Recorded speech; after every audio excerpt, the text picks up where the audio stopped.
नमस्कार साथियों, आप सभी का हार्दिक स्वागत, हार्दिक अभिनंदन। आप सबको वैसे अवगत है कि आज जो मैथ का जो रिजल्ट आया है और एक आश्चर्यजनित मेरिट रही है और आपके जो काफ़ी सवाल भी हैं और जायज़ भी हैं कि इस पेपर के अंदर मतलब 1600 सीटें थी। 1600 सीटों में से केवल 905 कैंडिडेट को यहाँ पर फाइनल लिस्ट में लिया गया है। तो एक सोचने वाली बात है कि 1600 सीटों में से 900 बंदे केवल हो रहे, तो 700 के लमसम जो सीटें हैं वो यहाँ खाली रही। 700 सीटें खाली रही हैं जिनका, क्योंकि अभी 2 गुना का रिजल्ट है और 2 गुना में पूरे कैंडिडेट उन्हें नहीं मिले। तो सोचने वाली बात है, पर हर एक व्यक्ति पर आरोप प्रत्यारोप कर रहा है। बहुत से साथी कमेंट भी कर रहे हैं, लगातार मैसेज भी आ रहे हैं। तो कट ऑफ कम रहने का जो कारण है क्या रह सकता है? भाई क्या आपने पढ़ाई नहीं की? ऐसा नहीं हो सकता कि आपने पढ़ाई नहीं की, पढ़ाई की। क्या आपने परीक्षा के पैटर्न को नहीं समझा? क्या आपको इस रूल का भी पता नहीं था कि 40% का रूल है, इसका क्या इफेक्ट होगा? हाँ, आपने तैयारी की, लेकिन कहीं ना कहीं आपकी तैयारी में कमी जरूर रही है। कहीं ना कहीं आपकी जो तैयारी है उसमें कमी रही है। कमी ये रही है कि आपने अपनी तैयारी के दौरान ये नहीं सोचा कि ये लगभग हम सोचते हैं, हर एक साइंस के रूप में हम खास तौर से कई बार हम कहते भी हैं कि पेपर का पैटर्न बहुत बार चेंज होता है। अब की बार चेंज हुआ है, तो आपको जब भी आप तैयारी स्टार्ट करें, जो नए साथी भी हैं वो भी बात को ध्यान से सुने कि आने वाली जो परीक्षाएं हैं उसमें भी आपको ये चीज़ तो चली गई, लेकिन यदि एक बात मैं बीच में बोलूँगा कि मान लो इसकी कट ऑफ आज 60% चली जाती, 65% चली जाती या 55 प्लस चली जाती, तो आप में से बहुत से साथी क्या कहते? पेपर आउट हो गया, पेपर बिक गया, आरपीएससी ने पेपर बेच दिया, हमारा तो कुछ नहीं हो। लेकिन आज जब मेरिट क्या जा रही है, 40% जा रही है, 40% से भी कम है, तो आप क्या कह रहे हैं कि पेपर टफ था। तो इसका मतलब आपने 12 महीने क्या किया? आपने इस परीक्षा में 10 से 12 महीने क्या किया?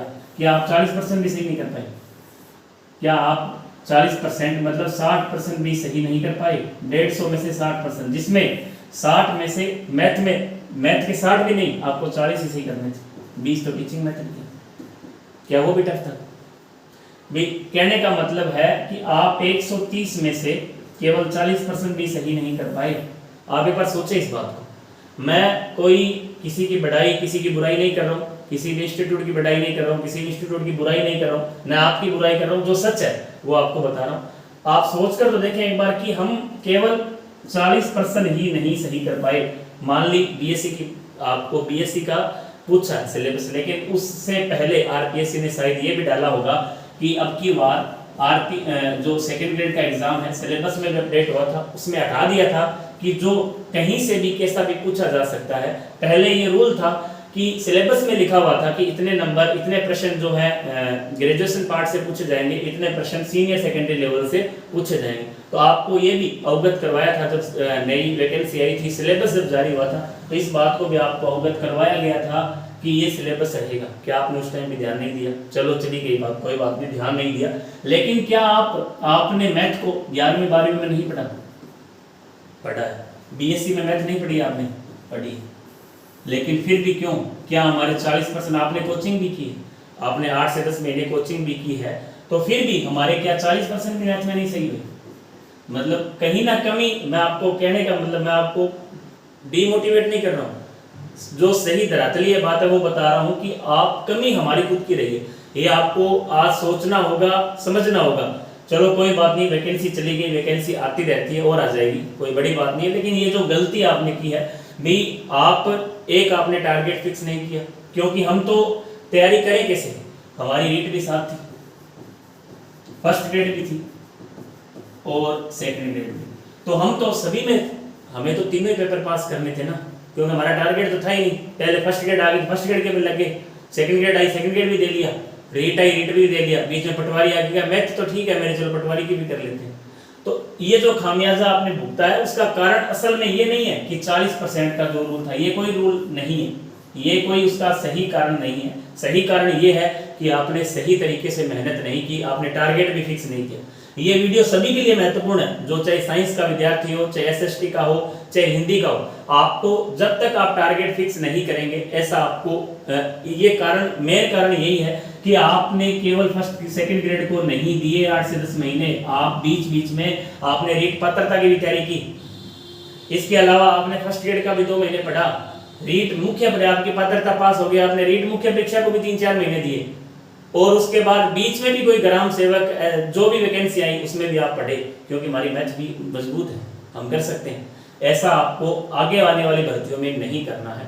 ये रूल आपके खिलाफ नहीं है, आपके खिलाफ है आपका टारगेट। आपने टारगेट पहले से डिसाइड नहीं किया, आप केवल हवा में, आपने फर्स्ट ग्रेड की तैयारी साथ की, सेकंड ग्रेड की, रीट की भी की, अन्य परीक्षाओं की आपने साथ में तैयारी की, उसके कारण ये जो आपके 40 प्रश्न सही नहीं हुए। मेन कारण ये था कि आपके जो 40 प्रश्न, मैं आपको ज्यादा कह ही नहीं रहा हूँ, केवल 40%, क्या 40 के 40 बीएससी वाले में से थे? ऐसा तो नहीं भी, क्या 40% सारे बीएससी में थे? क्या नहीं थे। आप यदि ऐसा भी नहीं है कि जो 130 प्रश्न सब्जेक्ट के पूछे गए हैं उनमें से 130 के 30 ग्रेजुएशन में थे, 11th-12th में से कोई प्रश्न नहीं आया था। इसके अलावा क्या ग्रेजुएशन में आपने एक भी टॉपिक नहीं किया? ऐसा भी नहीं है कि एक टॉपिक से ही सारे प्रश्न पूछे।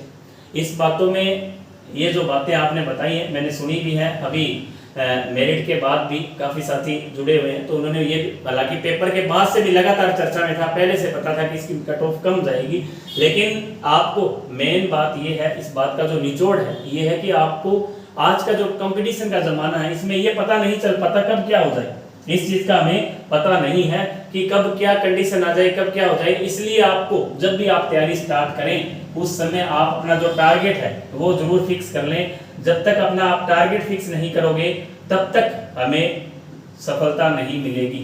इसके लिए आप आज से ही, जो साथी नए हैं ये सोच लें, इसको नेगेटिव ना लें, जो हो गया वो चला गया, कोई बात नहीं, गलती इंसान से होती है, गलती है हमारी, ये हम स्वीकार करना चाहिए, लेकिन आप दूसरे पर प्रत्यारोप ना करें, चाहे वो कोई भी है, चाहे वो टीचर है, चाहे वो कोचिंग संस्थान है, चाहे वो आयोग है। आप खुद की गलती स्वीकार करें कि कहीं ना कहीं हम पढ़ते, हम तैयारी करते तो हम आज सक्सेस होते, लेकिन आप खुद की जो असफलता है वो आप दूसरे के ऊपर थोप रहे हैं, ये बिल्कुल गलत है। आपको नहीं थोपना चाहिए, नहीं कहना चाहिए किसी के ऊपर, आप खुद मेहनत करें। अब ऐसा ही ग्रेड सेकंड साइंस की बात करूं मैं, आने वाले समय में बहुत जल्द ग्रेड सेकंड साइंस का रिजल्ट भी आएगा, तो उसमें ही लगभग यही चांस रहेंगे।